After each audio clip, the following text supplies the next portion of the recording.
and ethnicity. Like, for me, I think their culture is more important, and for example, maybe they have special social structure, which would probably help improve this situation. And also the other things. I want to know your opinion on that. Okay, it's highly complicated because on the one side, okay, there are obviously links between language and cultures. Okay? There are obviously links between language and cultures for two reasons. First, okay, is that language is a conception of the world. Okay? The fact you are going to use one language, okay, to describe a situation, okay, and one other language to describe the same situation, the situation won't be at all the same. It won't be at all the same. A language contains, I would say, a primary here of cultures already. Okay, if you take, for instance, how many brothers and sisters do you have? Okay, you take, for instance, Khmer, okay, elder, younger. If you take the English, brothers and sisters, you talk about the sex. Okay, if you take Hungarian, okay, test, body, veer, blood, okay, coming from the same father and mother. Okay, it means that the questions like that, you have three different visions. Now, if we are going to talk about the common culture, the visible culture, patrimony, architecture, for instance, okay, songs, and so on and so on. You will notice several things, okay? Well, language is language, culture is culture, in some sense, okay? Culture is much more, I would say, a perpetual construction you can find here and there. You can find some related languages, like, for instance, let's say, Khmer and Vietnamese, okay? They have the same roots, okay? They are both, I would say, coming, okay? We're two members of the same family, the same trunk, okay? But now you look on the one side as Khmer civilization, which were strongly Hinduized, right? With a strong Indian influence. On the other side, you look at the Vietnamese civilization with which has got a strong influence, okay, from China, okay, through Confucianism and Taoism as well on the other side. And so you will have two different and very different cultural, okay, configuration. Right? On the other side, even if you take the Thai dances, okay, from China, okay, from the place of the Juang, for instance, or northern Vietnam, you have original Thai dances. You go to Thailand, you've got the Rambong and the Sarabat, Khmer dances as well. Which shows an influence, okay. In fact, I would say I don't think that language can't be influenced. But on the other side, when we talk about culture and language, they are very, very ambiguous civilization. In all those little languages like Orc and things like that, I would hardly find, okay, something that would culturally distinguish these small people from any other. For instance, tales, they don't have any more. In order to record, okay, something like 6 hours of tales, I had to beg them, and not only to beg them, but to take a lot of money from my pocket to have them, okay, tell me, okay, a few tales. They refused. They refused. It was a torture every time I wanted them to use the language. They do not have anything today, I would say, even in their houses or things like that, that could be related to what I would call, I would say, a culture. The only thing, unfortunately, that remains, and I'm the first one to say that is unfortunate, is the language. I'm currently working on the indigenous community to identify across Cambodia where I read about 24 ethnic indigenous people, but I wonder how can we identify, like you say, what you described was, so is prior on the 78 people. No, that was in 19th century, now 110, yeah? Sorry? Now 110. Yeah. 78, it was in 19th century at the time of Adhémar Leclerc. Yeah. To identify, as I'm planning to identify the indigenous community, how can we make sure that there is original that there is original, sorry? Origin that is they are old, or we just refer to the elderly who told us and follow. You mean identification of a group? Yeah. It's yeah. very difficult. It's very difficult. If you ask the question, how many ethnic groups are there in Cambodia? Okay, it's impossible to know. Take the situation. True. Take the situation before 1970. Okay, there was a book which was written at that time. To give you an example, in Ratanakiri, there was a book written by Jacqueline Matras-Trubetskoy. In French, it's un village en forêt, les Sartages chez les Brahos du Cambodge. And the book is very interesting, a village in the forest, okay, about Sweden slash and burn agriculture amongst the Brahos in Cambodia. In her time, everyone was Brah. Everyone was Brah in Ratanakiri. You have the map of the Brah, everyone was. Now you go there, you have Lung, Kravet, Laven, and it's divided into many, many people. It means that the ethnonym changed, and entirely changed. A few years ago, I think that the SAL designed a script for the Brah. They designed a script for the Brah and for the Krung. Okay.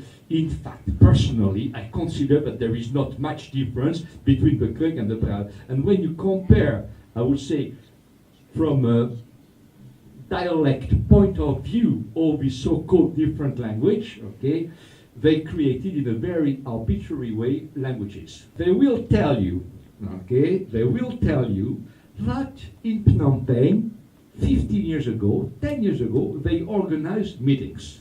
Meetings, minority meetings. So you had all the minorities invited, and of course they invited Samrai from Pramaoi, they invited Somrai from Samlot, they invited Poa from the 3 villages in Kompong Tom, Pum Priel, Pum Dekahom, Pum Olek.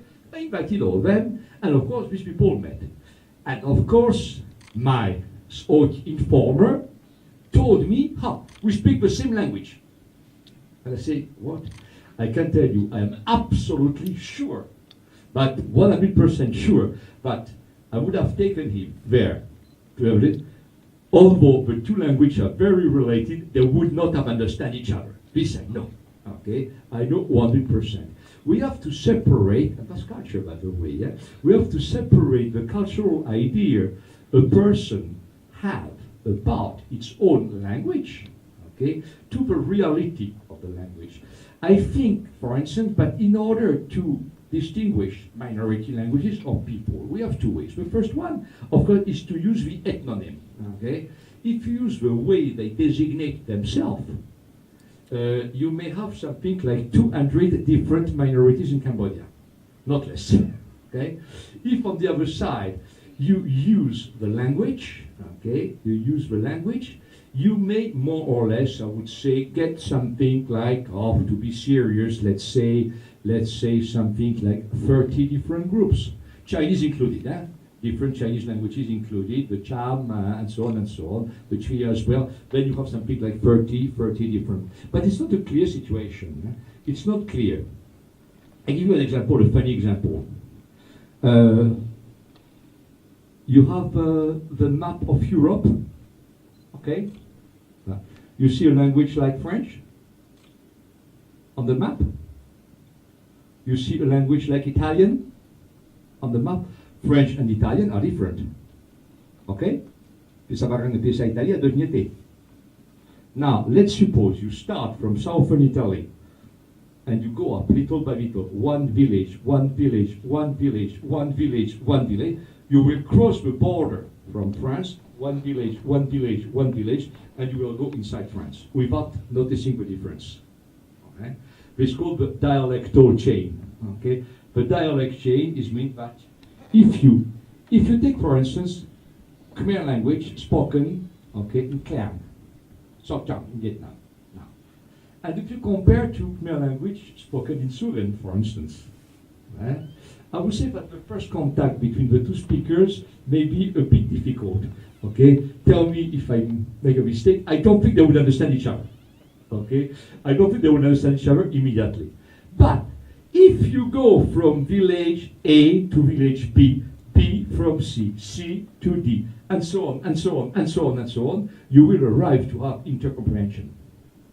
โอเคอันนี้คือสำคัญแม้แต่นี่ก็พูดแต่เนี่ยอย่างปีประจุนเพียสาเตรียมเพียสาละหนึ่งละบางสิ่งที่ยังเปรียบเทียบโอเคเพียสาไม่ได้กันนี่เนื้อเคลียมสัปดาห์นี้สอบจังในเวียดนามเนื้อเพียสาไม่ได้กันนี่ในสุรินทร์โอเคสัปดาห์นี้ประเทศไทยบางสิ่งที่เนี่ยนี่สุรินทร์เนี่ยนี่สอบจังเคลียมช่วงนี้จำคือถ้าตัวไปเชื่อพวกวัดนี่เพียสาได้โอเคพวกวัดเมียนกับปีปะโอเคอยู่ที่นี่ป้องแต่บางสิ่งที่ยังเช่นปีเคลียมในเวียดนามสอบจังโอเคปีพุ่มมวยตัวพุ่มมวยเจ็ดโอเคปุ่มมวยปุ่มปีนุ่มใบลานังลังโอเคโดยจบโอเคเชนโอเคปีสอบจังตัวดัดสุรินอัดเมียนกับปีบ้าโอเคยูร์เนี่ยป้องกันแต่ไม่ต้องโอเคมันติดไม่ต้องโอเคป้องแต่ภาษาเชียยังเปรียบเทียบโอเคพิซซ่าเด็กเนี่ยพิซซ่าไม่เด็กเนี่ยเนื้อสุรินบุรีรัมย์พิซซ่าไม่เด็กเนี่ยเนื้อ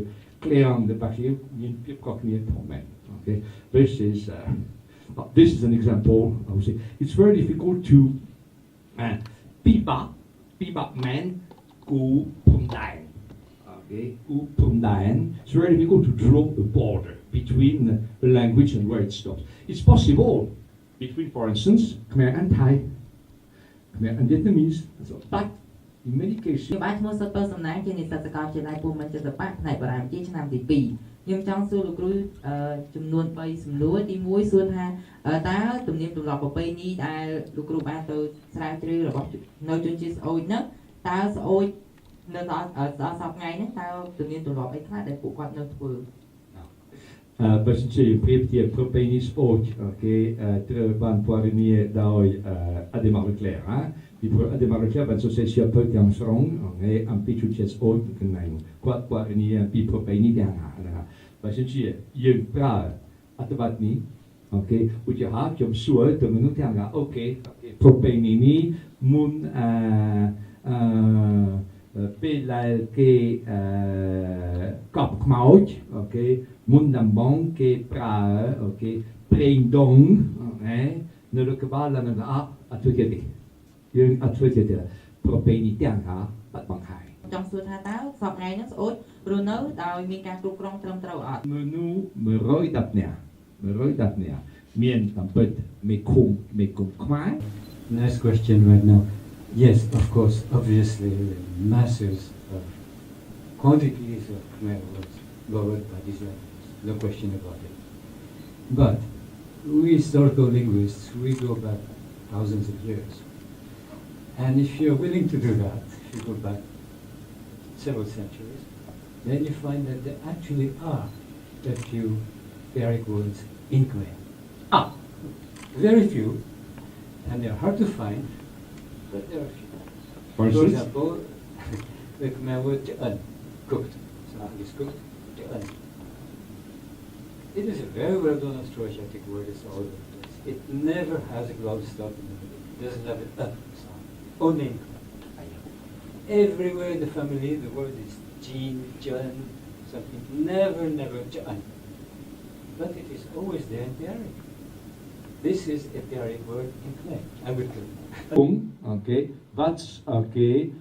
Creaky words with Easter. Or you take the animal or bird as well. Right? It has two meanings. Okay, this is a brave quick. What Gérard told right now, by saying it's very, very interesting, is that in Khmer, okay, when you have a glottal stop. Normally, you should not have a glottal stop comparing to the other languages, to the other non-Khmer languages. But, okay, in Archaic you have. Okay. And this may be what remains of creaky voice register. Okay, that was very interesting. For Archaic, and this would be very proud to learn that.